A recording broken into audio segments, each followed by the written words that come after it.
হরে কৃষ্ণ। আজকের গল্পটি একটি ছোট্ট শিক্ষামূলক গল্প। এই গল্পটি কঠোপনিষদ থেকে নেওয়া।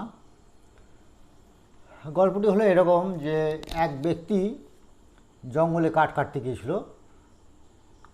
আর সে দেখলো যে তাকে একটি বাঘ, ক্ষুধার্ত বাঘ তাকে তাড়া করেছে।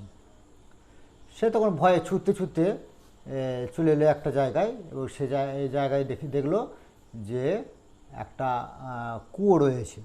কুয়োতে কোনো জল নেই। সে কোনো দিক চিন্তা ভাবনা না করে, যেহেতু বাঘটি তার পিছন তাড়া করছে, সে কুয়োতে ঝাঁপ দিল। আর ঝাঁপ দেওয়ার সঙ্গে সঙ্গে সে একটা হাতে দড়ি পেল, দড়িটা ধরে ঝুলে পড়লো। আর দড়িটা বাঁধা ছিল, কুয়োর পাশে একটা গাছ ছিল, সেই গাছে দড়িটা বাঁধা ছিল। আর নিচের দিকে তাকিয়ে দিল একটা সাপ, বিষধর সাপ, বিষাক্ত সাপ, ফোনা তুলে ফোঁস ফোঁস করে গর্জন করছে। তো উপরেও বিপদ, নিচেও বিপদ। আর একমাত্র অবলম্বন হচ্ছে তার দড়িটা। কিন্তু সেই দড়িটাও, তার শেষ অবলম্বন দড়িটাও দেখলো যে দুটো ইঁদুর, একটা কালো ইঁদুর আর একটা সাদা ইঁদুর গাছের উপরে এসে ওই দড়িটাকে কুটকুট করে কাটছে। তো এমন সময় সে ভীত হলো, চারিদিকে ভীত হলো, সব দিকেই বিপদ। তার বাঁচার কোনো আশা নাই। একদিকে বাঘ, একদিকে সাপ। যদি বা একটা দড়ি পেয়েছিল, সেই দড়িটা ইঁদুরে কেটে দিচ্ছে। যে কোনো সময় সে কুয়োতে পড়ে যাবে এবং সে মারা পড়বে।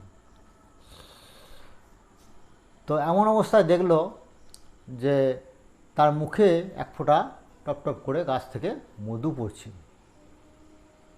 সে মধুটা জিভ দিয়ে চাটতে থাকলো। কি মধুর স্বাদ! সে মধুর স্বাদ এত তার মধুর লাগলো, সে এই সমস্ত বিপদগুলো সে সব ভুলে গেল।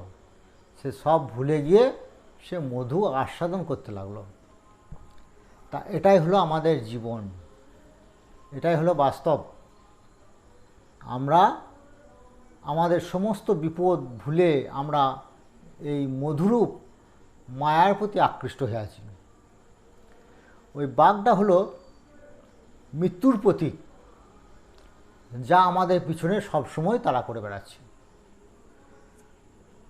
আর ওই সাপটা হলো শ্মশানের প্রতীক, যে আমাদের জন্যে অপেক্ষা করছে। আর ওই দড়িটা হলো আমাদের জীবন বা আয়ুষ্কাল। আর সেই আয়ুষ্কাল নষ্ট করছে কে? না, দিন আর রাতরূপী দুই ইঁদুর, সাদা ইঁদুর আর কালো ইঁদুর, একটা দিন একটা রাত। আর এর মাঝে যেটুকু ওই মধুর মতো মায়া বা মোহর দ্বারা আমরা আকৃষ্ট হয়ে আছি, আমরা এই সমস্ত সত্যটাকে ভুলে গিয়েছি। আমরা ভুলে গিয়েছি যে আমাদের সময় খুব অল্প। এই অল্প সময়ের তাই আমাদের প্রত্যেকের সদ্ব্যবহার করা উচিত। আমরা যদি ভগবানের শরণাপন্ন নিই, তাহলে এই সমস্ত বিপদ থেকে আমরা